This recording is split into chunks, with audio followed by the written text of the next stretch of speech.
HOA. Karen kulun kwain chikseko toi so dunghin. Hitoi root. To ever seen someone scrutinize your truck like they're conducting an inspection? No one asked for. That was Dana Kessler, our HOA tyrant in heels, circling my 1967 pickup. A long stare at the plates, a crouch to assess the tires, a fingertip glide along the paint, and finally, a lean into the chrome so close her breath fogged the metal. By that last pass, she wasn't observing anymore. She was building a case. Funny thing is, so was I. 15 years in my line of work taught me one rule. Ones who hunger for control are always the first to lose it. And Dana Kessler was already losing hers. Drop a comment below. Let me know where you're watching from. I had moved into the neighborhood exactly 11 days before Dana Kessler decided I was a problem. 11 quiet days of unpacking boxes, fixing the leaky faucet in the guest bathroom, and parking my truck in my own driveway like any person with a pulse and a property deed. The 1967 Ford sat where it always sat, tucked beside the garage, polished twice a month as my father taught me. It wasn't bothering anyone, but existing, apparently, was enough to summon the wrath of the Oakridge Hills Homeowners Association, or more specifically, the woman who believed she was the association, the neighborhood, and possibly the entire zip code. She came to my door that same afternoon, clipboard pressed to her chest like a shield, smile stretched so tight I could see the effort it took to hold it. Dana Kessler introduced herself as the HOA president, community liaison, and architectural standards coordinator. 3 titles for one person. I noted that. She didn't waste time on small talk, launching straight into the issue with that particular pitch people use when they want witnesses to hear them being reasonable. She explained that my vehicle, while charming in a nostalgic sense, did not align with the community's visual standards. She used the phrase aesthetic cohesion twice. She referenced Section 4, Paragraph 9 of the HOA Covenant, which apparently governed acceptable vehicle types within residential view corridors. I let her finish. When she stopped talking, I asked her one question. I asked if she had a copy of that covenant on her, right now, that I could review. The smile flickered, just for a second. She said she could email it to me, Mampan, that there was no need to get into the specifics on the doorstep. I told her I preferred specifics, especially when someone was suggesting my property violated something. She blinked. The clipboard came down an inch. I watched her recalculate. Most people, when confronted by someone with a title and a clipboard, either fold immediately or get loud. I did neither. I just stood there, arms loose, waiting. She told me she would send the documentation by the end of the day and suggested I consider relocating the vehicle to a less visible area in the meantime. I thanked her for stopping by and closed the door while she was still forming her next sentence.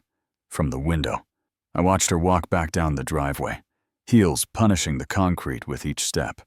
She paused at the sidewalk, turned back toward my truck, and made a note on her clipboard.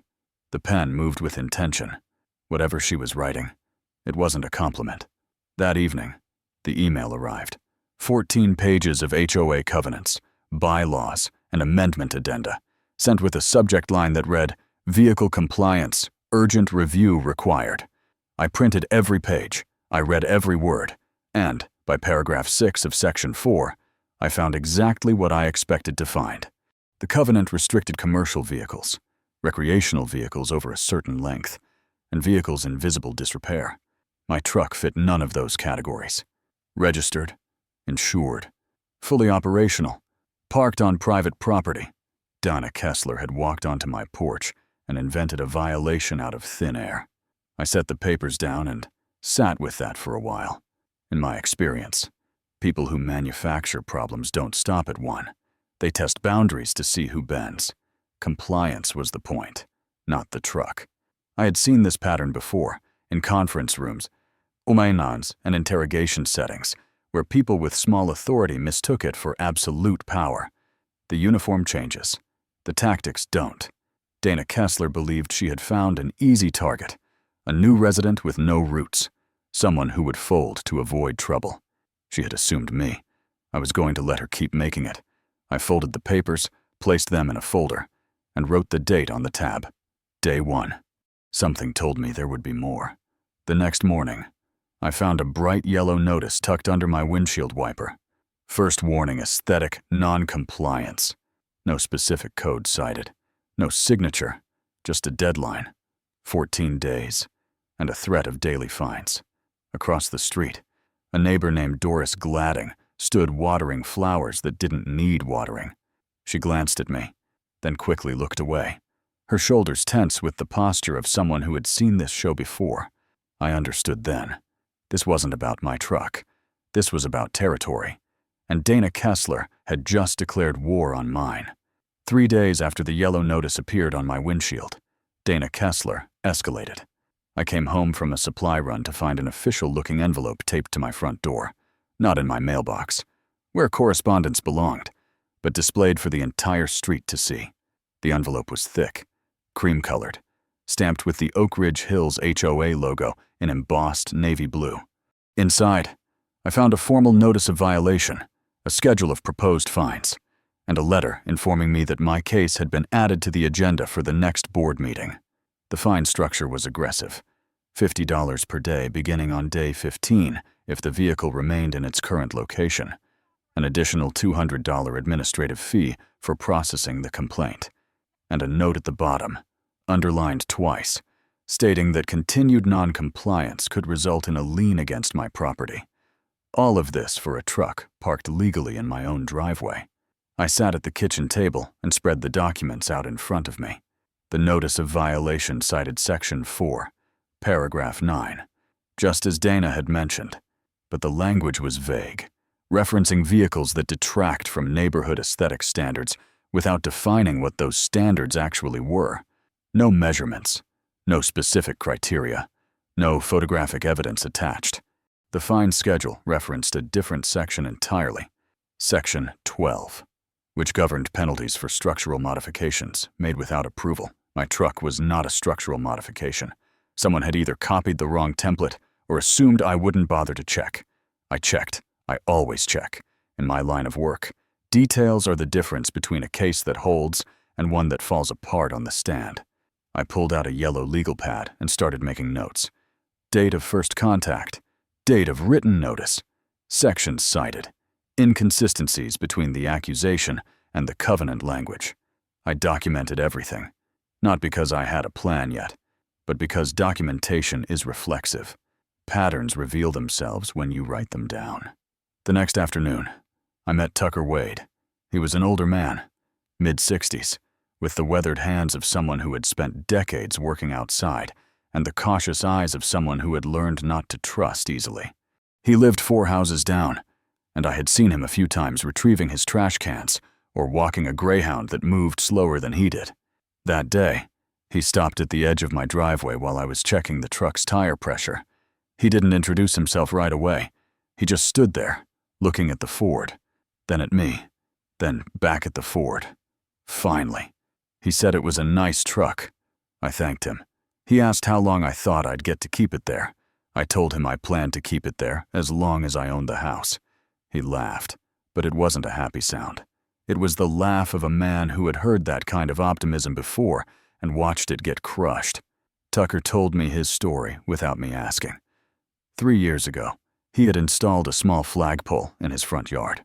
Nothing excessive, just a modest pole with an American flag, the kind you see in half the yards in any town in this country. Dana Kessler had shown up within 48 hours with a citation for an unapproved permanent structure. He fought it for 6 months, filed appeals, attended board meetings, submitted documentation proving the flagpole met every specification in the covenant. In the end, the board ruled against him anyway. Dana controlled the votes.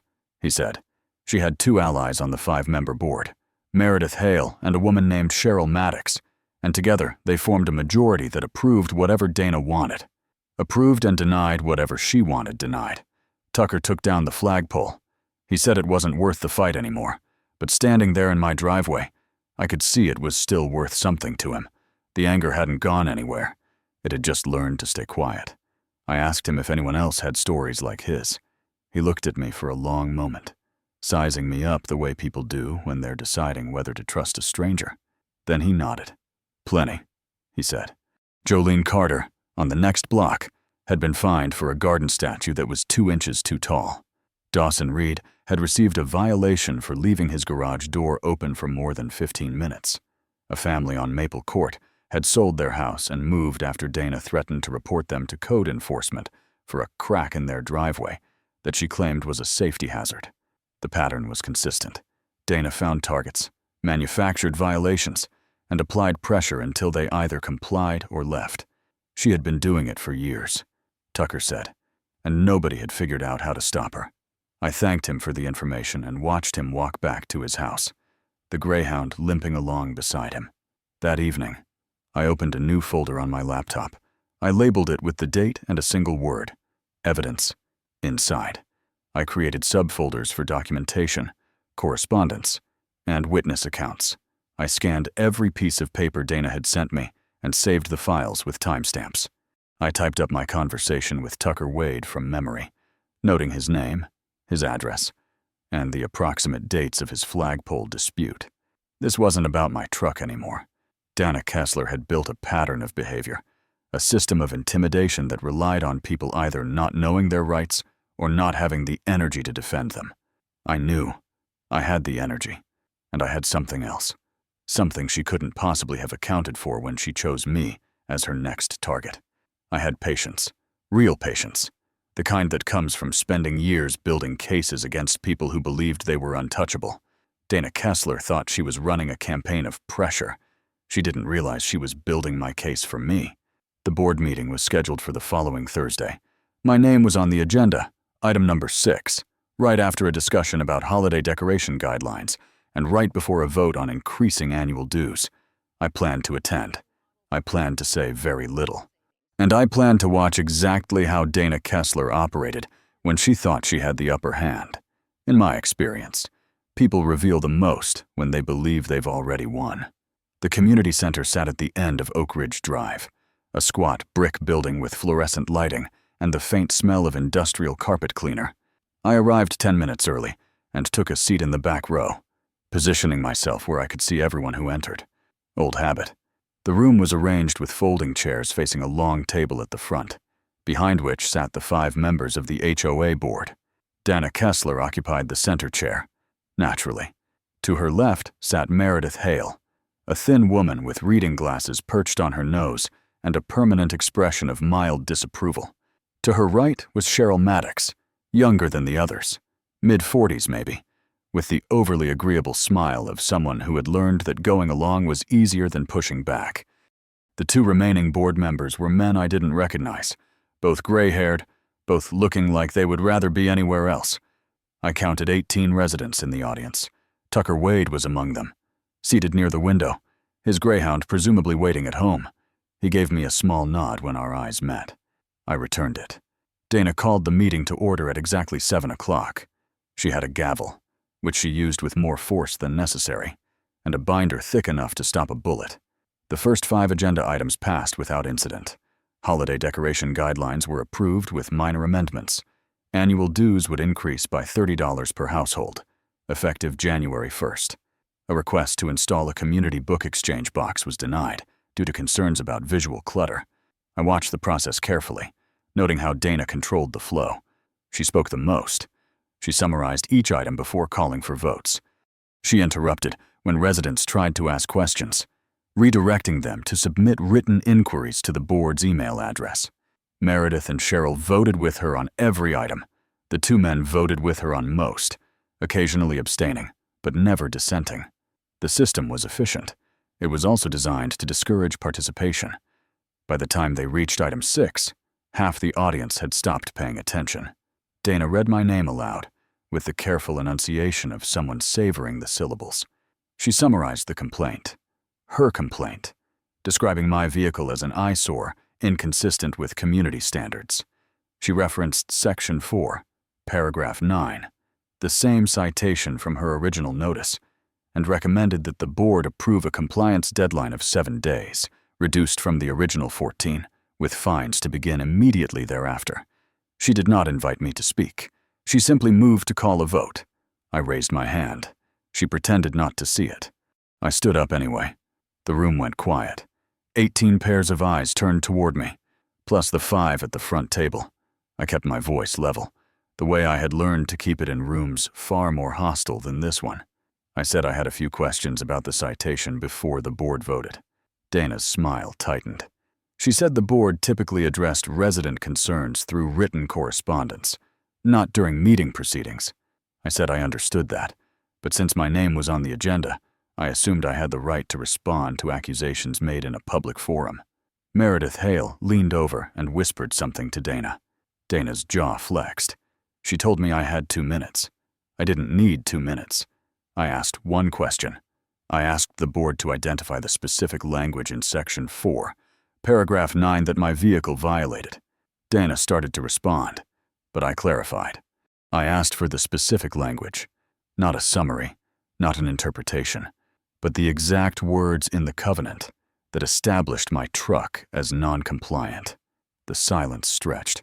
Dana flipped through her binder, pages rustling louder than they should have in the quiet room. Meredith adjusted her glasses. Cheryl's smile faltered. One of the gray-haired men cleared his throat.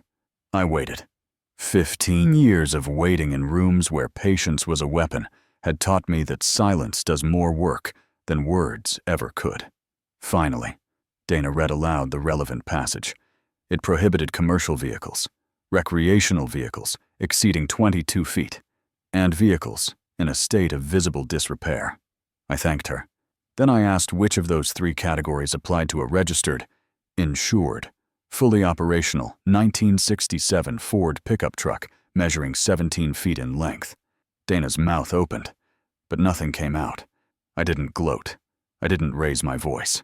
I simply stated, for the record, that the vehicle in question did not meet any of the criteria outlined in the section cited, and that I would respectfully request the board dismiss the complaint as unsupported by the covenant's own language. Then I sat down. The room remained silent. Tucker Wade was staring at me with something that might have been hope.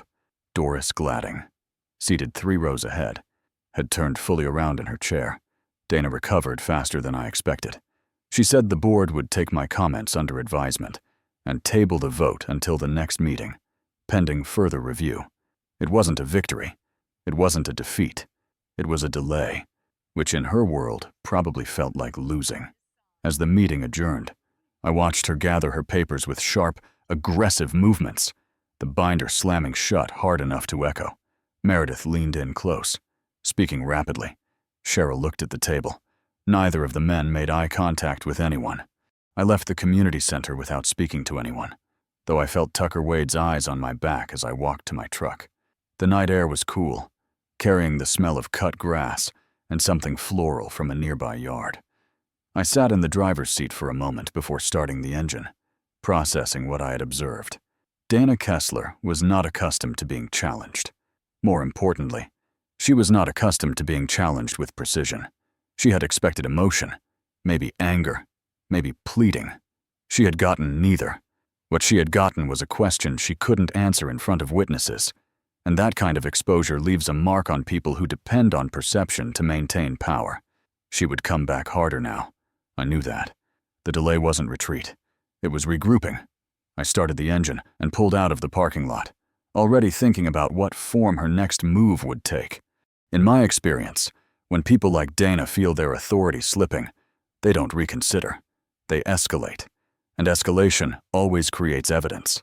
The escalation came 4 days after the board meeting, and it came in a form I hadn't anticipated. I woke at 6:15 to the sound of voices outside my window, low and urgent, the kind of conversation people have when they don't want to be overheard, but can't help being loud. I pulled back the curtain and saw 2 men in uniform standing at the edge of my driveway, clipboards in hand, examining my truck. Behind them, parked at the curb, was a white van with the county seal on the door. Code enforcement. Dana Kessler had made a call. I dressed quickly and walked outside, keeping my pace unhurried despite the cold knot forming in my stomach. The men looked up as I approached. One was younger, maybe late 20s, with the uncertain posture of someone new to the job. The other was older, heavy-set, with the tired eyes of a man who had done this too many times to count. I asked if I could help them. The older one introduced himself and explained that they had received a complaint about an unregistered vehicle on the property. I asked who filed the complaint. He said it was anonymous. Anonymous. The word sat in the air between us like a lie everyone could see through, but no one would name. I told them the vehicle was registered and offered to show them the documentation. The older officer nodded, and I retrieved the registration and insurance cards from the glove compartment. He examined them for less than 10 seconds before handing them back. The truck was clearly compliant. He said, there was no violation here, but they would have to file a report anyway, standard procedure when a complaint was logged. I asked what that meant for me. He said nothing. Probably. The report would note that the complaint was unfounded, and that would be the end of it, unless someone filed again. Unless someone filed again. I thanked them and watched them drive away, the white van disappearing around the corner like a threat, temporarily postponed. I stood in the driveway for a long moment after they left, looking at the truck, looking at the street, looking at the houses around me where curtains moved and faces appeared and disappeared. Dana had called code enforcement. She had tried to weaponize a government agency against me, wasting their time and taxpayer resources on a complaint she knew was baseless. This was no longer about HOA rules or aesthetic standards. This was harassment, systematic and deliberate, designed to exhaust me into submission. I walked back inside, poured a cup of coffee I didn't taste, and made a decision. I was done playing defense. That afternoon, I drove to the county records office downtown. The building was old, built sometime in the 1950s, with marble floors worn smooth by decades of foot traffic and fluorescent lights that buzzed faintly overhead. I requested copies of all HOA-related filings for Oakridge Hills going back 5 years. The clerk, a patient woman with reading glasses hanging from a chain around her neck, asked if I wanted everything. I said yes. 2 hours later, I walked out with a stack of documents 3 inches thick. Back home, I spread the papers across the kitchen table and began to read. What I found confirmed everything Tucker Wade had told me, and more. In the past 5 years, Dana Kessler had filed 47 formal complaints against residents of Oakridge Hills. 47. Some were minor, citing overgrown hedges or unapproved paint colors. Others were significant, alleging structural violations, noise disturbances, and even accusations of criminal activity that had been investigated and dismissed. Of those 47 complaints, 31 had resulted in fines or forced compliance. 12 had been dropped after residents sold their homes and moved away. Only 4 had been successfully appealed. The pattern was unmistakable. Dana wasn't protecting community standards. She was running a campaign of selective enforcement, targeting residents she didn't like or couldn't control, using the HOA's authority as her personal weapon. And the board, her board, had enabled every step of it. I created a spreadsheet, logging each complaint by date, target, alleged violation, and outcome. I cross-referenced names with addresses, outcomes with board meeting minutes, and fines with appeal records. The picture that emerged was damning. Several residents had been cited multiple times for violations that were later dismissed, yet they had still paid fines to make the harassment stop. Others had received warnings for infractions that didn't exist in the covenant language. Phantom rules invented to justify Dana's personal vendettas.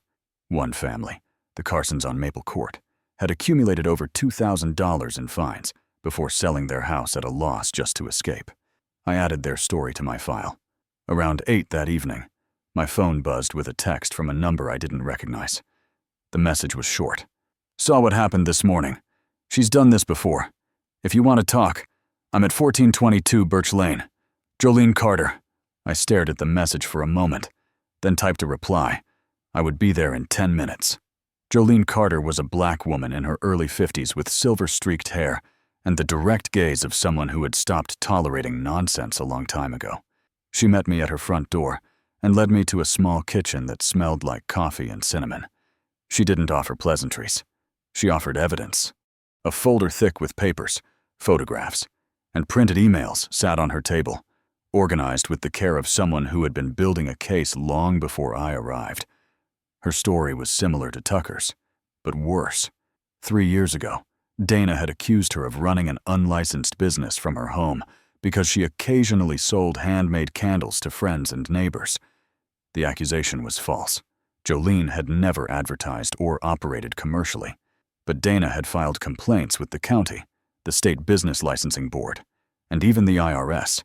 Every investigation had cleared Jolene completely, but the process had cost her months of stress, hundreds of dollars in legal consultations, and her sense of safety in her own home. She had kept everything, she said, because she knew someday someone would come along who was willing to fight back. I asked her why she hadn't fought back herself. She looked at me with an expression that held years of exhaustion. She said she had tried. She had attended board meetings, filed appeals, and even consulted a lawyer about a harassment suit. But Dana had connections. She said, friends in the right places, the kind of social capital that made official complaints disappear and informal retaliation appear. Jolene had decided it wasn't worth losing everything over a woman who would eventually self-destruct. But watching Dana go after me, watching her call code enforcement over a truck that violated nothing, had rekindled something. She wanted to help. She said, if I had a plan. I told her I was working on one. She slid the folder across the table. Then work faster, she said, because Dana was just getting started. I drove home with Jolene's folder on the passenger seat and a weight in my chest that felt less like a burden and more like a purpose. Dana Kessler had spent years building a system of intimidation, carefully constructed to protect herself while destroying others. But systems leave trails. Paper trails, witness trails, patterns that become undeniable when someone takes the time to connect them. She had made a mistake when she chose me, not because I was smarter or tougher than the others, but because I knew how to build a case. I knew how to wait, and I knew that people like Dana, people drunk on petty power, always eventually go too far. The code enforcement visit had been a warning shot. Her way of showing me she could reach beyond the HOA's authority to make my life difficult. But it had also been a gift. She had involved a government agency in her harassment campaign, creating an official record that tied her pattern of behavior to something bigger than neighborhood disputes. I added the morning's incident to my file, including the officer's name, badge number, and the exact time of their arrival. Then I made a phone call to an old colleague, someone who owed me a favor and knew how to access certain databases without raising flags. The call lasted 4 minutes.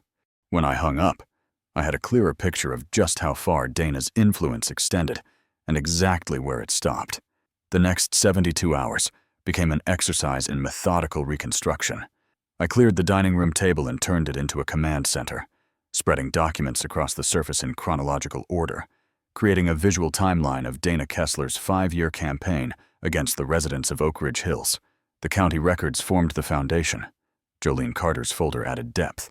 Tucker Wade, who had stopped by the morning after my visit to Jolene, contributed his own collection of notices, emails, and handwritten notes documenting every interaction he'd had with the HOA board since his flagpole dispute. By Wednesday evening, I had statements from 6 different households, each with its own story of harassment, manufactured violations, and fines paid under duress. The pattern was no longer clear. It was overwhelming. Dana Kessler had turned the Oakridge Hills Homeowners Association into a personal fiefdom, using its bylaws as weapons and its board as enforcers. And she had done it so systematically, so consistently, that anyone looking at the evidence objectively would reach only one conclusion. This wasn't governance. This was an abuse of power. I organized the case into 3 categories. The first was procedural violations, instances where Dana had cited covenant sections that didn't apply, imposed fines without proper notification, or denied appeals without documented board votes.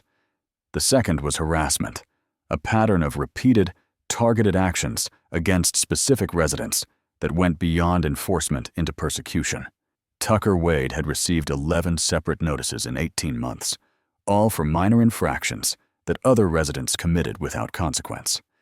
Jolene Carter had been reported to 3 different government agencies based on accusations Dana knew were false.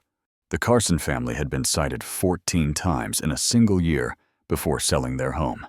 The third category was the most serious: potential criminal conduct. Filing false reports with government agencies wasn't just unethical. Depending on the jurisdiction and the specifics, it could constitute fraud, abuse of process, or criminal harassment. Dana had filed at least 4 complaints with code enforcement that had been investigated and found baseless. She had made accusations to the State Business Licensing Board that were demonstrably untrue. Each of those filings created a paper trail, and each paper trail led back to the same source. I spent Thursday afternoon on the phone, making calls I hadn't made in years. The first was to a law school friend who had gone into civil litigation, specializing in homeowner disputes and property rights. I didn't tell her everything, just enough to get a sense of the legal landscape. She confirmed what I suspected. HOA boards had broad authority, but that authority wasn't unlimited. When enforcement became selective, when fines were imposed without due process, when complaints were filed with government agencies based on false information, the individuals responsible could be held personally liable. She mentioned terms like tortious interference, defamation, and abuse of process. She also noted that cases like this were difficult to win because they required extensive documentation and multiple witnesses willing to testify. I told her I had both. She said she wanted to see what I had before making any promises. I said I would send her a summary by the end of the week. The second call was to someone I hadn't spoken to in almost 2 years, a former colleague from a previous chapter of my life. I kept the conversation short and the details vague. I asked about filing procedures for certain types of complaints, hypothetically. She answered, hypothetically. When I hung up, I had a clearer understanding of the thresholds involved and the evidence required to cross them.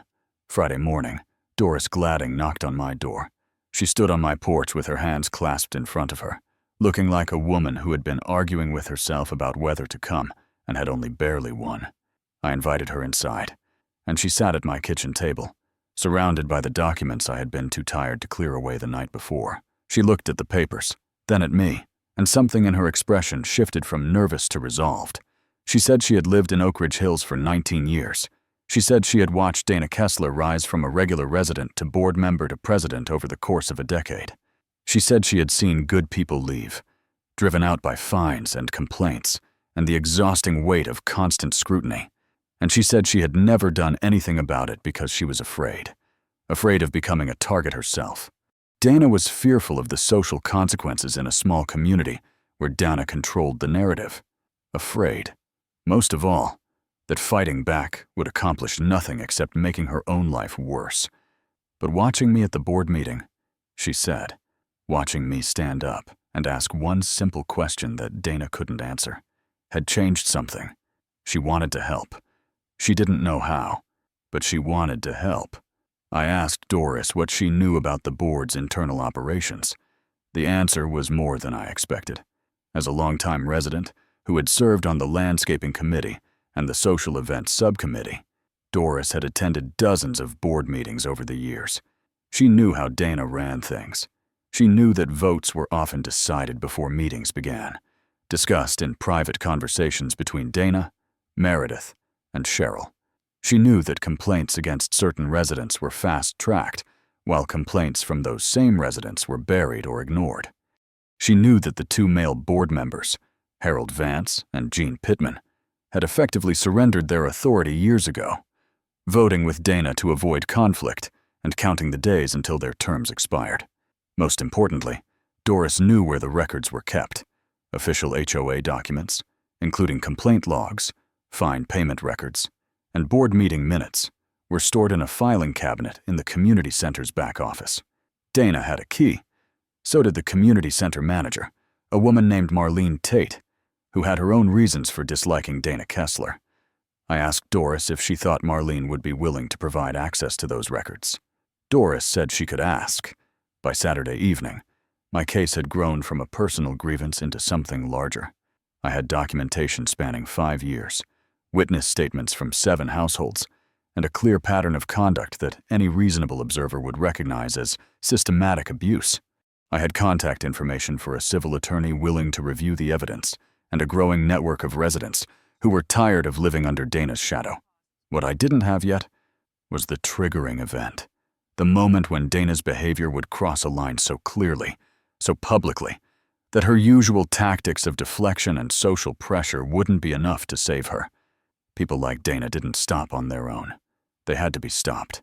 And to stop someone who had built her power on perception and intimidation, I needed to create a situation where her true nature would be visible to everyone, not just the victims who already knew, not just the neighbors who suspected, but stayed silent. Everyone. The board meeting confrontation had rattled her, but it hadn't exposed her. The code enforcement visit had escalated her tactics, but it hadn't broken her cover. I needed something bigger, something public, something she couldn't explain away or blame on someone else. I reviewed my notes one more time, looking for the pressure point. Dana's power rested on 3 pillars. The first was her position as HOA president, which gave her formal authority to initiate complaints and propose fines. The second was her alliance with Meredith and Cheryl, which guaranteed majority votes on any action she wanted to take. The third, and most important, was her reputation in the community as someone who cared about standards, someone who kept the neighborhood running smoothly, someone whose aggressive tactics were unfortunate but necessary.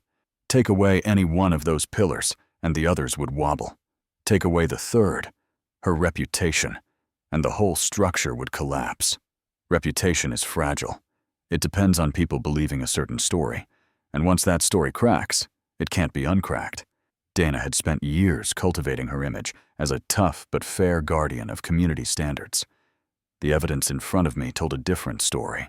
The question was, how to make everyone else see it at the same time, in a setting where Dana couldn't control the narrative. I closed my laptop and sat in the dark for a while, thinking the answer would come. It always did. And when it came, Dana Kessler was going to discover that the truck in my driveway was the least of her problems. Dana Kessler made her move on a Tuesday morning, and she made it in a way that told me everything I needed to know about how desperate she had become. I was at work when my phone buzzed with a message from Tucker Wade. 2 words. Check neighborhood app. I opened the community message board and found a post from Dana, time-stamped 43 minutes earlier, addressed to all residents of Oakridge Hills. The subject line read, "Safety concern suspicious activity at 1438 Willow Street." My address. The post was 3 paragraphs long, written in the careful, concerned tone of someone pretending to act in the public interest while planting a knife in someone's back. Dana wrote that she had observed unusual patterns of behavior at my residence over the past several weeks. She noted the presence of unfamiliar vehicles visiting at odd hours. She mentioned that I had been seen photographing homes in the neighborhood and collecting documents about longtime residents. She expressed concern, deep concern, about what this might indicate, and encouraged neighbors to report any suspicious activity to the appropriate authorities. She never made a direct accusation. She didn't have to. The implication was clear enough for anyone reading between the lines. She was painting me as a threat. I read the post twice, then a third time, cataloging every line for what it revealed about her state of mind. The references to photographing homes and collecting documents meant she knew I had been building a case. Someone had talked, or she had been watching me more closely than I realized. The mention of unfamiliar vehicles was almost certainly about Tucker, Jolene, and the others who had visited to share their stories. Dana had noticed the pattern of solidarity forming and had decided to strike before it could grow any stronger. But the framing, the suggestion of suspicious activity, the encouragement to contact authorities, that was where she had overreached. She was no longer just harassing a neighbor over a truck. She was attempting to damage my reputation in a way that could have real consequences. In certain professions, the mere suggestion of suspicious behavior can trigger investigations, background reviews, and security clearances pulled and examined. Dana didn't know what profession I was in, but if she had known, she might have understood just how badly she had miscalculated. The responses to her post accumulated throughout the day. Some residents expressed concern and thanked Dana for her vigilance. Others asked questions, wanting specifics that Dana couldn't provide without revealing that her accusations were based on nothing but paranoia and spite. A few, notably Tucker Wade and Jolene Carter, pushed back directly, questioning why Dana was making vague insinuations instead of filing an actual complaint if she had genuine concerns. Jolene's comment was particularly pointed. She wrote that she had visited my home to discuss HOA matters and found nothing suspicious about a neighbor who was simply trying to understand his rights as a homeowner. Dana responded to Jolene's comment with thinly veiled hostility, suggesting that some residents might have their own reasons for defending someone whose intentions were unclear. The thread devolved from there, turning into a public argument that drew more attention than Dana had probably intended. By evening, over 60 residents had viewed the post, and the comments had split into factions. Some defended Dana, some questioned her, and some, the silent majority who never commented on anything, simply watched the chaos unfold. I documented everything. Screenshots of the original post, time-stamped, screenshots of every comment, including the ones that were later deleted. Dana removed 3 of her own responses by nightfall, but I had captured them before they disappeared. I also received a phone call that afternoon from Marlene Tate, the community center manager Doris had mentioned. Marlene's voice was tight with controlled anger. She told me that Dana had stopped by the community center that morning and demanded access to the HOA's archived records, claiming she needed to verify some information for an ongoing compliance matter. Marlene had allowed the access, as she was required to do, but she had watched Dana through the office window and seen her removing papers from the filing cabinet and placing them in her purse. When Marlene confronted her, Dana claimed she was borrowing the documents temporarily for review and would return them before the next board meeting. Marlene didn't believe her. Neither did I. I asked Marlene if she would be willing to provide a written statement about what she had witnessed. She said yes. I asked if she knew what documents Dana had taken. She said she wasn't certain, but based on the folders Dana had accessed, they appeared to be complaint records and fine payment logs, the very documents that would corroborate the pattern of abuse I had been assembling. That evening, I sat in my truck in the driveway, engine off, watching the street settle into darkness. Dana had made 3 critical errors in the span of 12 hours. She had published defamatory statements in a public forum. She had removed official HOA records from their proper location without authorization. And she had done both while multiple witnesses observed and documented her actions. Any one of those errors would have strengthened my case. Together, they transformed it from a civil complaint into something with potential criminal dimensions. Filing false statements that damage someone's reputation is defamation. Removing records from an organization you serve in a fiduciary capacity, especially records that might be used as evidence against you, could constitute tampering or destruction of evidence. Dana wasn't just crossing lines anymore. She was erasing them, convinced that her position and her alliances would protect her from consequences the way they always had. She was wrong. I made 2 phone calls that night. The first was to my attorney contact, updating her on the day's developments and forwarding the screenshots, Marlene's preliminary statement, and my analysis of the potential legal violations. She called me back within an hour, her tone noticeably more serious than our previous conversation. She said I had more than enough for a civil case. She also said that depending on how the document removal was handled, there might be grounds to involve law enforcement. I told her to hold off on that for now. I wanted to give Dana one more opportunity to demonstrate exactly who she was, not in a private filing or a legal document, but in front of the community she claimed to serve. The second call was to Tucker Wade. I asked him when the next board meeting was scheduled. He said Thursday, 2 days away. I asked if he could spread the word quietly, encourage as many residents as possible to attend. He asked what I was planning. I told him I was planning to ask some questions. He laughed, the same tired laugh I had heard in my driveway weeks ago. But this time, there was something else underneath it. Hope, maybe, or anticipation. He said he would make some calls. Thursday was coming. Dana Kessler would be there, presiding over her board, surrounded by her allies, confident in her control of the room. She had no idea that the walls she had built around herself were about to become the walls of her own trap. I looked at my truck, still parked exactly where it had been since the day I moved in, and allowed myself a small moment of satisfaction. She had started this over a vehicle she didn't like. She was about to learn that some fights aren't about trucks at all. The community center was standing room only by 6:45. Word had spread faster than I expected, carried by phone calls and text messages and the quiet network of neighbors who had been waiting years for something like this to happen. I counted over 50 residents packed into a room designed for 30, folding chairs crammed together, people lining the walls, the air thick with body heat and anticipation. Tucker Wade had done his work well. So had Jolene Carter, Doris Gladding, and a half-dozen others whose names I had learned over the past weeks. They had reached out to everyone Dana had ever targeted, everyone who had paid a fine they didn't owe or taken down a decoration they had every right to display, or sold a home they loved because the pressure had become unbearable. They had come to watch. And Dana Kessler, seated at the center of the board table with her navy blazer and her embossed binder and her gavel, had no idea what she was walking into. She called the meeting to order at 7 o'clock sharp, her voice carrying that familiar tone of practiced authority. Meredith Hale sat to her left, rigid and unreadable. Cheryl Maddox sat to her right, eyes darting nervously across the unusually large crowd. Harold Vance and Gene Pittman occupied the far ends of the table, both looking like men who had suddenly realized they were sitting in the wrong seats.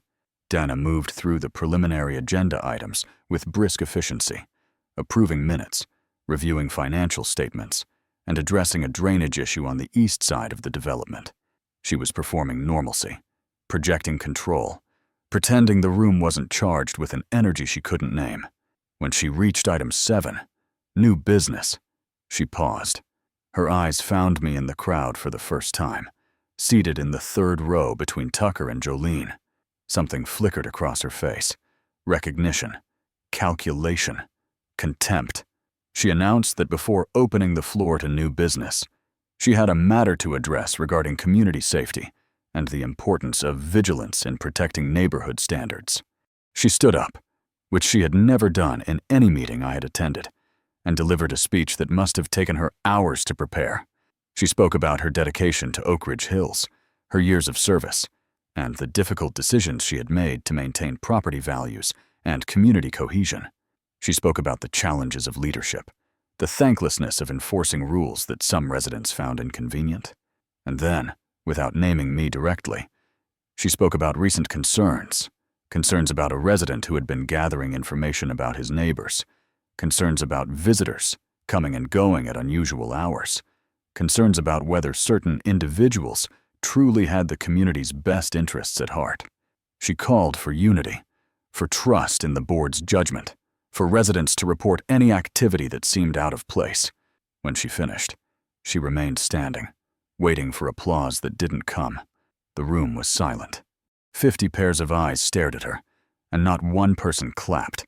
I stood up. Dana's mouth tightened. She said the floor was not yet open for comments. I said I understood. But since she had just made public statements about a resident's character without evidence or specificity, I believed that the resident had a right to respond. Murmurs rippled through the crowd. Meredith leaned toward Dana and whispered something. Dana waved her off. She told me I would have my opportunity during the public comment period, like everyone else. I said I was happy to wait, but suggested that the board might want to hear what I had to say before they voted on anything else tonight. I held up a folder, thick enough that everyone in the room could see it. I said the folder contained documentation of 47 complaints filed by the HOA president over the past 5 years, 31 of which resulted in fines or forced compliance based on violations that did not exist in the covenant language. I said it contained witness statements from 7 households describing a pattern of harassment, intimidation, and selective enforcement. And I said it contained evidence that official HOA records had been removed from this building without authorization, potentially to destroy documentation of misconduct. The room erupted. Voices overlapped. Questions shouted. Chairs scraping against the floor as people shifted and turned. Dana's face went pale, then red, cycling through emotions faster than she could control them. She banged the gavel once, twice, 3 times, demanding order, but the noise only grew louder. Cheryl Maddox looked like she wanted to disappear. Meredith Hale was gripping the edge of the table so hard, her knuckles had gone white. Harold Vance stood up, then sat back down, unsure what to do. Gene Pittman simply stared at the table in front of him, refusing to meet anyone's eyes. Dana pointed the gavel at me like a weapon. She shouted that I was disrupting the meeting, that I was spreading lies, that I had no right to make accusations without proof. I asked her, calmly, if she would like me to provide the proof. I asked if she would like me to read aloud the exposed inconsistencies in her complaint filings. I asked if she would like me to invite Marlene Tate, the community center manager, to describe what she witnessed when Dana removed documents from the filing cabinet last Tuesday. Dana's mouth opened, but no words came out. Behind me, I heard Marlene's voice, clear and steady. She said she was willing to describe exactly what she saw. Dana lost control. She came around the table, gavel still in hand, moving toward me with the jerky, uncoordinated steps of someone whose body had outpaced her judgment. She called me a liar, a fraud, a troublemaker who had come to this community with the sole purpose of destroying everything she had built. She said she knew what I was, even if no one else did. She said she had made calls, done her own research, and discovered that I had been asking questions about her to people outside the neighborhood, involving outsiders in community business. She demanded to know who I really was and what I was really doing here. The room had gone quiet again, every eye fixed on the two of us. Dana standing 3 feet away, with fury radiating off her like heat. Me still holding the folder, still calm, still waiting. This was the moment. I had known it would come, had planned for it, had positioned every piece of evidence and every witness to lead exactly here. Dana had just accused me, publicly, of deception, demanded to know my identity, and done so in front of 50 witnesses who would remember every word.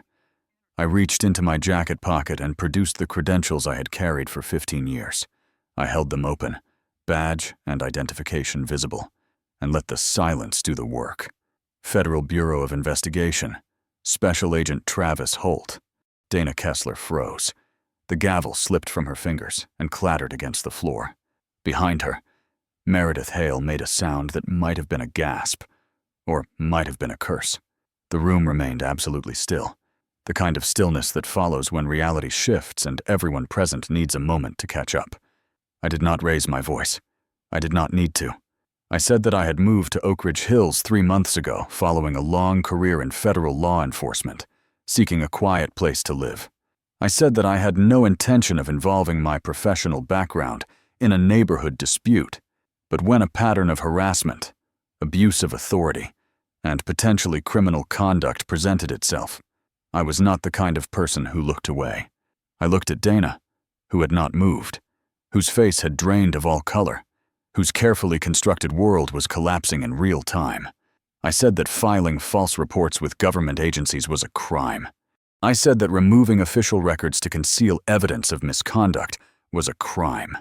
I said that publishing defamatory statements intended to damage someone's reputation and livelihood could result in both civil and criminal liability. I said that everything she had done over the past 5 years, every manufactured violation, every weaponized complaint, every resident she had driven from their home, was documented, witnessed, and now part of an official record that would not disappear, no matter how many filing cabinets she emptied. Then I turned to face the room. I told them I was not here in any official capacity. I was here as their neighbor, someone Dana had targeted, just like she had targeted so many of them. And I was here to say that her authority ended tonight. The crowd erupted again, but this time the energy was different. This time it was released. Tucker Wade was on his feet, applauding. Jolene Carter had tears streaming down her face. Doris Gladding was nodding, over and over, like a woman finally seeing something she had always known confirmed. Residents who had never spoken in a meeting were shouting questions, demanding answers, calling for Dana's resignation. And Dana Kessler stood alone in the center of it all, surrounded by the community she had terrorized for years, with nowhere left to hide. 2 uniformed officers entered through the back door. I had asked my attorney to notify local law enforcement about the document removal, and they had agreed to send someone to observe the meeting in case the situation escalated. It had escalated. One officer approached Dana and asked her to step outside for a conversation. She went without resistance, walking past the board table, past the residents who parted to let her through, past the life she had built on intimidation and fear. Meredith Hale resigned from the board before the officers had even closed the door. Cheryl Maddox followed 30 seconds later, and I sat back down in my folding chair, folder still in my hands, and let the room rebuild itself around the space Dana Kessler had left behind. The weeks that followed the board meeting unfolded with the slow, steady rhythm of a wound beginning to heal. Dana Kessler was charged with 2 counts of filing false reports with government agencies, 1 count of theft of organizational records, and faced a civil lawsuit filed jointly by 11 households for harassment, defamation, and abuse of process. The criminal charges carried potential penalties of up to 18 months in jail and substantial fines, though my attorney contact suggested Dana would likely negotiate a plea deal that included probation, community service, and a permanent restraining order prohibiting her from holding any position of authority in a homeowners association. The civil case was stronger, with documented damages totaling over $40,000 in fines paid under duress, legal fees incurred by residents fighting baseless accusations, and the diminished sale price of the Carson family's home, which they had sold 15% below market value just to escape. Whatever settlement emerged, it would not give those families back the years of stress and fear they had endured, but it would acknowledge, officially and permanently, that what happened to them was wrong. The Oakridge Hills Homeowners Association held an emergency election 3 weeks after Dana's removal. Tucker Wade was nominated for president by Jolene Carter and seconded by Doris Gladding. He accepted reluctantly, saying he had no desire to hold power over anyone, but understood that someone needed to make sure the next person who did would be held accountable. He won unanimously, the first unanimous vote in the association's history, and his first act as president was to propose a comprehensive review of offense and violations issued during Dana's tenure. The review committee, composed of residents who had never served on the board before, identified 23 cases where fines had been imposed without proper justification. Every one of those fines was refunded. The committee also recommended amendments to the HOA bylaws, requiring documented evidence for all complaints, mandatory recusal for board members with personal conflicts, and term limits preventing any single person from serving as president for more than 4 consecutive years. The amendments were passed with 92% approval from the membership. The community was rebuilding itself, one policy at a time. I received more visitors in the month after the meeting than I had in the entire 3 months before it combined. Neighbors I had never spoken to stopped by to introduce themselves, bringing baked goods or bottles of wine, or simply their gratitude. Many of them shared stories I hadn't heard before, small indignities that hadn't risen to the level of formal complaints, but had accumulated over the years into a weight they had carried silently. A woman on Birch Lane told me Dana had once reported her to Child Protective Services for letting her kids play in the front yard unsupervised, an accusation that was investigated and dismissed, but left her terrified for months. A retired teacher on Maple Court said Dana had blocked his application to install solar panels, citing aesthetic concerns that didn't exist in any written policy, and he had simply given up rather than fight. These were the invisible casualties, the people who had lost not property or money, but something harder to measure: peace of mind, trust in their community, the simple comfort of feeling safe in their own homes. Hearing their stories reminded me why the work mattered. Not just the work of building a case against Dana, but the larger work of standing up when standing up is hard. Jolene Carter hosted a gathering at her home on a Saturday afternoon in early spring, a casual cookout that drew nearly 40 residents. I stood in her backyard with a paper plate of potato salad and watched people who had been afraid to speak to each other for years, finally talking, laughing, reconnecting. Tucker Wade manned the grill with the focused intensity of a man who had found a purpose he didn't know he was missing. Doris Gladding sat in a lawn chair, surrounded by women her age who had known her for decades, but never really known her until now. Marlene Tate, whose testimony about the document theft had proven crucial to the criminal case, received more hugs in a single afternoon than she had probably received in a year. The neighborhood felt different, lighter, as if a pressure that had been building for so long had finally released. I stayed longer than I usually stayed at gatherings, which was not long at all, because something about the atmosphere made leaving feel wrong. These people had fought together, even if the fight had been quiet for most of them, and they deserved to celebrate what they had reclaimed. I drove home as the sun was setting, the light turning golden across the rooftops of Oakridge Hills. My truck was parked exactly where it had always been, beside the garage, polished and patient, 17 feet of chrome and history that had started everything without meaning to. I pulled into the driveway and sat for a moment with the engine off, looking at the house I had bought, seeking nothing more than peace. I had found something else instead, a community worth protecting, neighbors worth knowing, and a reminder that the skills I had spent 15 years developing didn't belong only to conference rooms and case files. They belonged wherever someone with power decided to abuse it, and someone without power needed help pushing back. Dana Kessler had seen my truck and seen an easy target. She had seen a newcomer with no roots, no allies, no reason to fight. She had been wrong about all of it.